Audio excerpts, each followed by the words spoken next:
Dios les bendiga en este precioso día.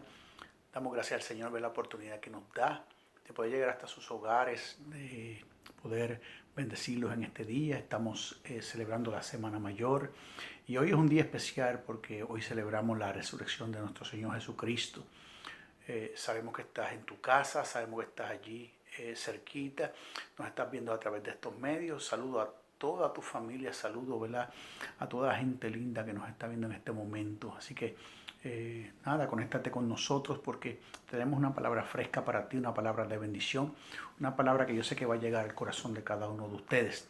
Estamos viviendo un tiempo difícil, un tiempo, ¿verdad?, duro, pero el Señor nos brindó, nos regaló un regalo maravilloso que fue la resurrección de nuestro Señor Jesucristo. Eso hizo, ¿verdad?, que nosotros también pudiéramos resucitar con Él. Fuimos sepultados, ¿verdad? Sepultados nuestro viejo hombre, nuestra vieja manera de vivir, y un día como hoy nos resucitó de entre los muertos, porque estábamos muertos con nuestros delitos, nuestros pecados. No teníamos fe, no teníamos esperanza, no teníamos una salida para lograr, ¿verdad?, alcanzar, acercarnos más a Dios, pero Él lo hizo a través del sacrificio en la cruz del Calvario, y hoy día celebramos, ¿verdad?, su resurrección, el levantamiento. La tumba está vacía, ya no hay por qué, ¿verdad?, buscar al que está vivo. Ya no hay que buscar, ¿verdad?, entre los muertos al que vive, porque Él está vivo, Él se levantó de entre los muertos.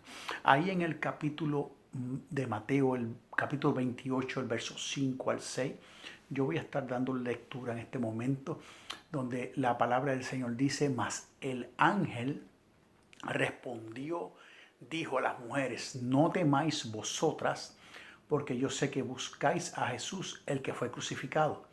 No está aquí, pues ha resucitado. Como dijo: venid, ved el lugar donde fue puesto el Señor.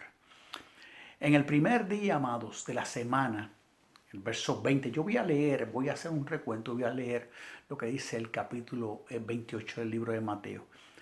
Después sigue diciendo, dice: y el primer día de la semana, muy temprano, cuando todavía estaba oscuro, María Magdalena fue al sepulcro y vio que la piedra del sepulcro había sido quitada. Entonces fue corriendo a ver a Simón Pedro y al otro discípulo, aquel al que Jesús amaba, y le dijo: se han llevado el sepulcro al Señor y no sabemos dónde lo han puesto. En el verso 3 dice: y Pedro y el otro discípulo salieron al sepulcro, fueron al sepulcro, corrían los dos juntos, aunque el otro discípulo corrió más a prisa que Pedro. Juan era más joven, obviamente. Llegó primero al sepulcro. Cuando se acercó para mirar, vio los lienzos puestos allí, pero no entró. El verso 6 dice: tras él llegó Simón Pedro, entró al sepulcro y vio los lienzos puestos allí, pero el sudario que había estado sobre su cabeza, sobre la cabeza de Jesús, no estaba puesto con los lienzos, sino enrollado en un lugar aparte. Entonces entró también el otro discípulo, el que había llegado primero al sepulcro, y al ver todo eso, entonces creyó. Y es aún que no habían entendido la escritura de que era necesario que él resucitara de los muertos. Y los discípulos volvieron a sus casas. Antes de esto aconteció algo bien interesante, donde hubo un gran terremoto.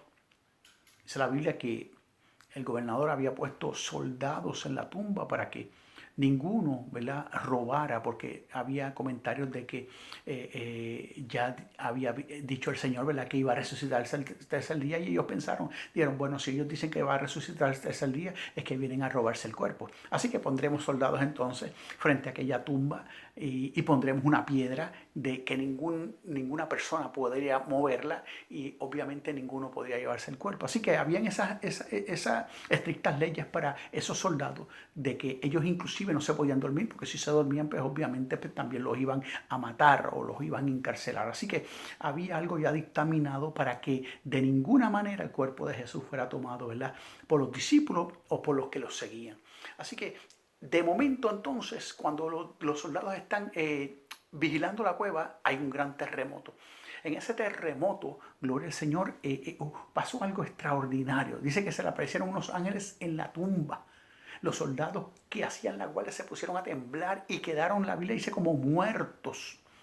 Cuando se recuperan, entran a la ciudad y le cuentan a los sacerdotes y a los principales, que eran los que estaban, ¿verdad?, pendientes de que nada sucediera con, ¿verdad?, con el cuerpo de Jesús y con la tumba. Pues definitivamente entonces reciben la noticia y le cuentan lo que les había pasado. Fue entonces que después de consultar con los ancianos de los judíos, los sacerdotes deciden pagar una cantidad a los soldados. Fíjense qué interesante, que los sobornaron. Le pagaron una cantidad a los soldados para que no dijeran nada, para que dijeran que entonces eran los discípulos o que eran los que le seguían que se robaron el cuerpo de Jesús. O sea, que en realidad hubo un soborno grande con los soldados para que se evitara que se siguiera diciendo, ¿verdad?, que el cuerpo de Jesús había desaparecido y que había resucitado. Eso es lo que ellos no querían que la gente supiera. Amados, cuando los discípulos y las mujeres que caminaron con Jesús, fíjense qué interesante, por 3 años y medio escucharon sus enseñanzas. Creo que, ¿verdad?, que es bien importante entender esto. Escucharon sus enseñanzas y fueron testigos de sus milagros.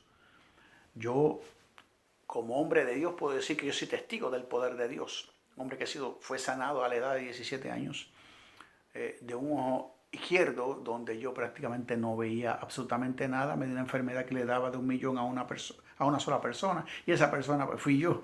Así que en aquel momento pues era difícil para mí, pero Dios me sanó. Así que yo soy testigo del poder de Dios, pero eso es un testimonio que no terminaríamos entonces en este momento, ¿verdad?, de darlo, pero ha sido de bendición para mi vida, y esto me trajo a los pies de Cristo. Mi abuela me llevaba a la iglesia, me llevaba desde tempranito, desde jovencito, desde un niño prácticamente a la iglesia, y gracias al Señor, pues a la edad de 12 años, pues en ese momento me aparté de los pies de Jesucristo, pero me regresó. No fue con cuerdas de amor en aquel momento, porque a veces Dios te tiene que regresar con cuerdas de amor, pero amigo, a veces tiene que jalarte las orejas o tiene que decirte, mira, ya es el momento, tiene que utilizar cualquier medio para que tú puedas venir a los pies de Cristo. No te estoy metiendo miedo, porque ese no es el tema, ese no es la realidad de lo que te estamos hablando. Sencillamente te estoy diciendo que Dios tiene que utilizar sus medios para traerte a los pies de Cristo. Así que seguimos, ¿verdad?, con lo que estamos diciendo, y durante todo ese tiempo estuvieron esos 3 años y medio escuchando esa palabra, recibiendo esa enseñanza, viendo esos milagros, y eso le ayudó a Jesús en el ministerio. Pusieron su esperanza en Él, pero lamentablemente tuvieron que verlo morir luego de todo esto. Fue algo que derrumbó prácticamente a los discípulos y a todos los que lo seguían.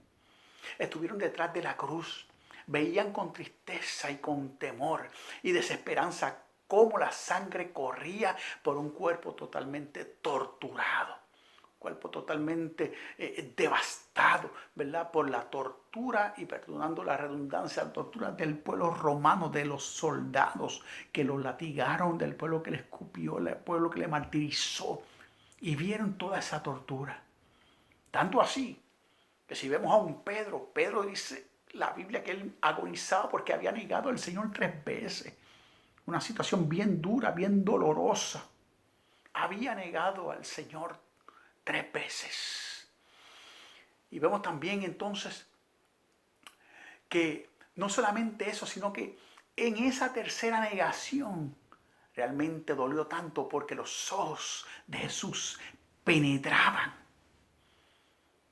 Estaban clavados en ese momento en la mirada de Pedro. Algo bien doloroso. Si vemos al apóstol Juan, se dolía intensamente por causa de la profundidad, por causa de su profunda amistad que tenía con Jesús. María Magdalena recordó que había sido perdonada mucho más, y no sé si se acuerdan el momento en que esta mujer pidió perdón y derramó aquel perfume de alabastro, que aquel perfume era caro, sobre los pies de Jesús, pero recibió el perdón. María Magdalena recordó que había sido perdonada en tantas ocasiones, pero en aquel momento fue un momento de gloria para ella. María, la madre de Jesús, entristecida e imponente por no poder hacer nada para poder detener esta parodia de justicia que tenía en contra de su hijo. Tal vez pensó profundamente en las palabras que le había dicho el ángel Gabriel cuando daría a luz un niño especial, Un niño que tendría un nombre especial, como el Santo, el Hijo de Dios.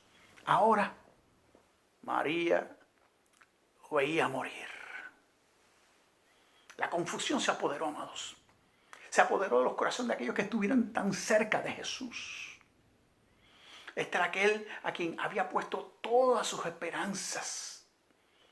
Estas mujeres siguieron la tumba. Sí, estas mujeres siguieron a José de Arimatea. José era un hombre acaudalado, pero había pedido el cuerpo de Jesús secretamente para evitar que siguieran los comentarios y se regara la voz.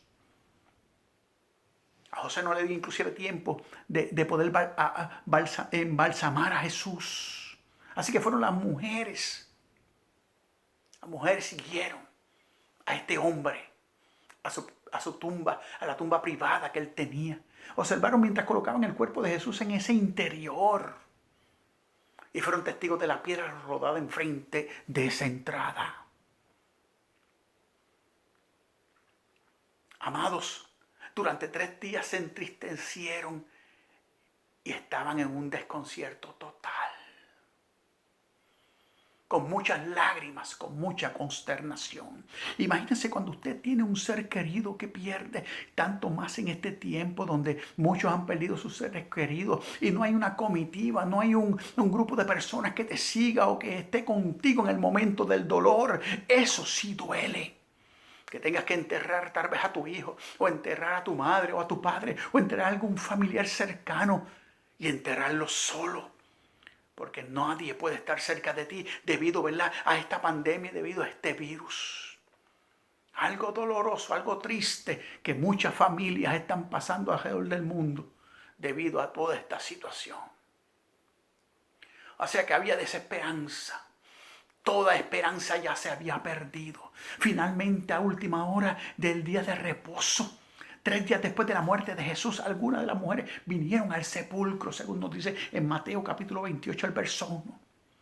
Jesús ya había resucitado. Y en la tarde del día de reposo, temprano en la mañana del día siguiente, algunas habían comprado especias para ungirle el cuerpo de Jesús. Dice la palabra que se acercaron a la tumba, pero se preguntaron quién nos ayudaría a mover la piedra. Hoy día nos hacemos la misma pregunta. ¿Quién nos ayudará a mover la piedra?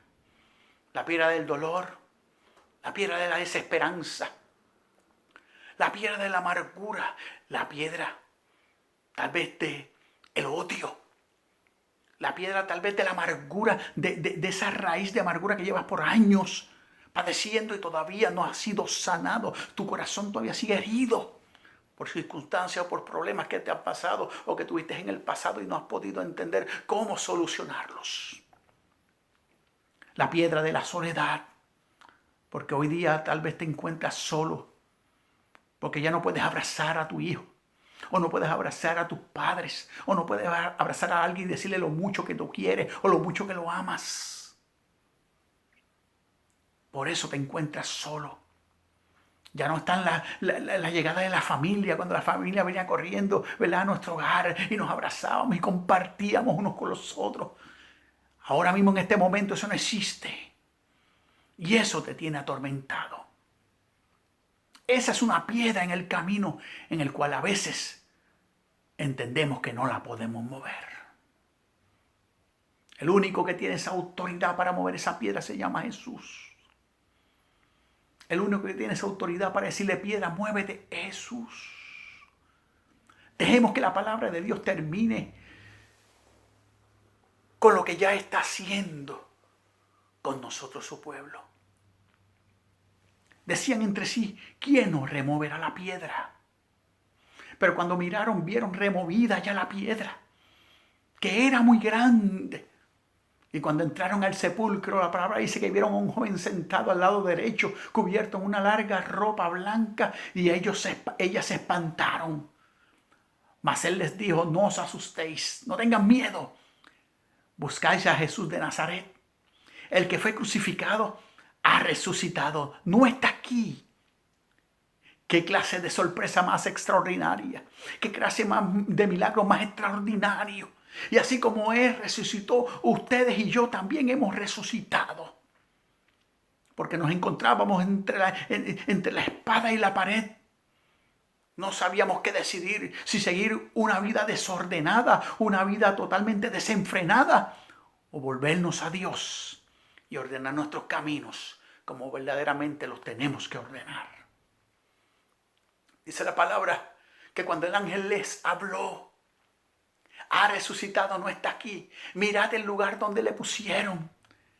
Le dijeron, id, hablarle, dile a los discípulos y a Pedro, muy bien específico, que él va delante de vosotros a Galilea. Allí le veréis como os digo. Dice la palabra que ellas se fueron huyendo del sepulcro porque les había tomado temblor y mucho espanto. Pero no decían nada a nadie porque tenían miedo, según nos dice Marcos, el capítulo 16, el verso del 3 al 18. En efecto, digámoslo de esta manera, amados. Y te hago esta pregunta a ti que me estás viendo. ¿Qué pasaría si Jesús estuviera en una tumba real? ¿Se acuerdan de la prédica que les traje anteriormente? De que Jesús se hubiese venido como un rey terrenal, todo lo que hubiese hecho, pero se hubiese obstaculizado la obra de Dios con el ser humano. ¿Qué pasaría si Jesús estuviera en una tumba real donde pudiera visitar, se pudiera visitar, tal vez allí, descompuesto, seco y sin vida? ¿Qué pasaría? Te hago la segunda pregunta. ¿Cuál sería el valor de su esperanza? En 1 Corintios, el capítulo 15, el verso 14, nos dice la palabra del Señor: y si Cristo no resucitó, vana es entonces nuestra predicación, vana es también nuestra fe. Él está vivo, lo podemos decir con mucha alegría, con mucho gozo. Él está a la diestra de Dios Padre intercediendo por ti. Oh pecador que me estás viendo, que me estás escuchando en este momento. Él está tocando a tu corazón, tocando a tus puertas. Aquí yo estoy a la puerta y llamo. Si alguno oye mi voz y abre la puerta, yo entraré en él, cenaré con él y él conmigo. Él está ahí dispuesto para recibirte y abrirte los brazos como hizo con el hijo pródigo. Tal vez te apartaste, tal vez dijiste, yo no voy a seguir en ese camino, y ahora te encuentras con unas dificultades tremendas en las cuales no encuentras salida. La única salida te la da Jesucristo. Este es el momento de decirle al Señor: Señor, estoy aquí dispuesto a recibirte, dispuesto a tomar las riendas nuevamente y decirte: Señor, perdóname, lávame con tu sangre, límpiame de mi pecado. Quiero ser una nueva criatura, quiero ser alguien diferente. Hoy yo siento a Dios en esta mañana, en este día. Este es el día que Dios ha hecho para ti. Es el día que tú te le acerques al Señor, que vengas a sus pies, que vengas de rodillas, que digas: Señor, perdóname, yo he pecado, yo te he fallado, yo te he faltado, te necesito. Como dije, ¿cuál sería el valor de esa esperanza? En 1 Corintios capítulo 15, del verso 54 al 58, dice la palabra que la resurrección de Jesús venció el poder del pecado e hizo posible que vivamos en libertad. Pero yo quiero leer para que ustedes entiendan de lo que les estoy hablando. Si Él nos hizo libres, la Biblia dice en el verso 54 de ese capítulo 15, y cuando esto corruptible, de que está hablando de este cuerpo de pecado, cuando esto corruptible se haya vestido de incorrupción, y esto mortal, esta carne que no nos deja vivir, esta carne que no nos deja hacer las cosas bien, como decía Pablo, esta carne mortal se haya vestido de inmortalidad, entonces se cumplirá la palabra que está escrita: sorbida es la muerte en victoria. ¿Dónde está, oh muerte, tu aguijón? ¿Dónde, oh sepulcro, tu victoria? Ya que el aguijón de la muerte es el pecado, y el poder del pecado la ley.